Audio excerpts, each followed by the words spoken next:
Hello viewers, வாங்க சாப்பிடலாம். இன்றைக்கி சங்கடஹர சதுர்த்தி ஸ்பெஷல் பிரசாதம் செய்யலாம். அதாவது இனிப்பு பிடி கொழுக்கட்டை பண்ண போகிறோம். அதுக்கு வெல்லம் எடுத்து வச்சுட்டுருக்கோம். அதுக்கப்புறம் ஏலக்காய் உடைக்கிறோம். அதாவது 1 கப்பு அரிசி மாவுக்கு 3/4 கப்பு வெல்லம் போட்டுக்கணுங்க. அதான் 3/4 கப்பு வெல்லம் போட்டுருக்கேன். இப்போ அரிசி மாவு வந்து 1 கப்பு எடுத்து வச்சுக்கணும். 1 கப்பு அரிசி மாவுக்கு 3/4 கப்பு வெல்லம் போட்டுக்கணும். இப்போ அரிசி மாவை லேசாக வறுத்துக்கிறோம். நம்ம வாசனை வர வரைக்கும் லேசாக வறுத்துக்கிறோம். அப்போ தான் சாஃப்டாக இருக்கும். 10 மணி நேரம் ஆனாலும் சரி, 12 மணி நேரம் ஆனாலும் சாஃப்டாக இருக்கும். இடிக்கல் போட்டு நம்ம வந்து இடிச்சிக்கிறோம். ஏலக்காய் தூளை பொடி பண்ணிட்டோம். இதை வந்து லேசாக வறுத்துக்கிறோம் நம்ம.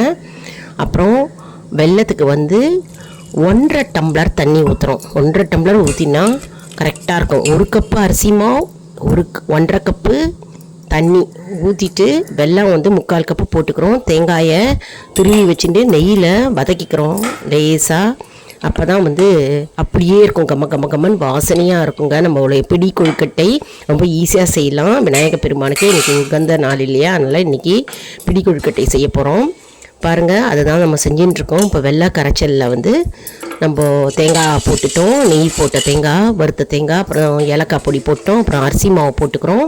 வறுத்த அரிசி மாவு போட்டுக்கிறோம். கலருவோம். நல்லா கலரிட்டு அப்படியே பிடிச்ச பிடி தாங்க பிடிச்சிட்டு நம்ம இட்லி தட்டில் வைக்கிறோம்.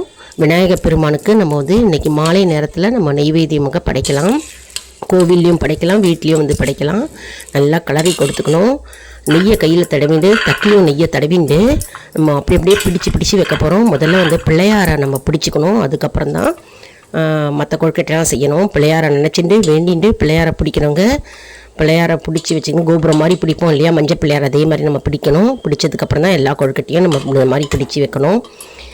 விக்னம் இல்லாமல், தடை இல்லாமல் அவர் நமக்கு அழகாக அந்த கொழுக்கட்டை பண்ணி கொடுக்கணும் அப்படின்னு மனசார வேண்டிட்டு நம்ம வந்து பிள்ளையாரை பிடிச்சிட்டு தான் நம்ம அதை ஆரம்பிக்கிறோங்க. எந்த செயலை நம்ம துவங்கினாலும் சரி, நம்ம விநாயகர் பெருமானை நினைத்து அவருக்கு நம்ம வேண்டிட்டு தான் நம்ம வந்து எந்த செயலையும் நம்ம செய்யணுங்க. அது வந்து விக்னம் இல்லாமல் இருக்கும். இதுதான் விநாயகர் நம்ம பிடிச்சி வச்சுருக்கோம். இப்போ பாருங்கள், எல்லாத்தையும் இட்லி தட்டை வந்து ஒன்றா சேர்த்தாச்சு. மேலே வச்சுட்டு நம்ம இட்லி குக்கரில் வைக்க போகிறோம். குக்கரில் வச்சுட்டு ஜஸ்ட் 5 மினிட்ஸ் தான் ரெடி ஆகிடும் நம்மளுடைய கொழுக்கட்டை, இனிப்பு கொழுக்கட்டை. இதில் தேங்காய் போட்டிருக்கோம், ஏலக்காய் போட்டிருக்கோம், அரிசி மாவு, வெல்லம். ரொம்ப ஈஸியாக செஞ்சிடலாங்க. சங்கடஹர சதுர்த்தி ஸ்பெஷல் பிரசாதம் விநாயகர் பெருமானுக்கு 21, 54, 108 அந்த எண்ணிக்கையில் விநாயகர் பெருமானுக்கு கோவிலில் போய் நம்ம படைக்கலாம். செஞ்சு பாருங்கள், ட்ரை பண்ணி பாருங்கள். கமெண்ட்ஸை செய்வீங்க.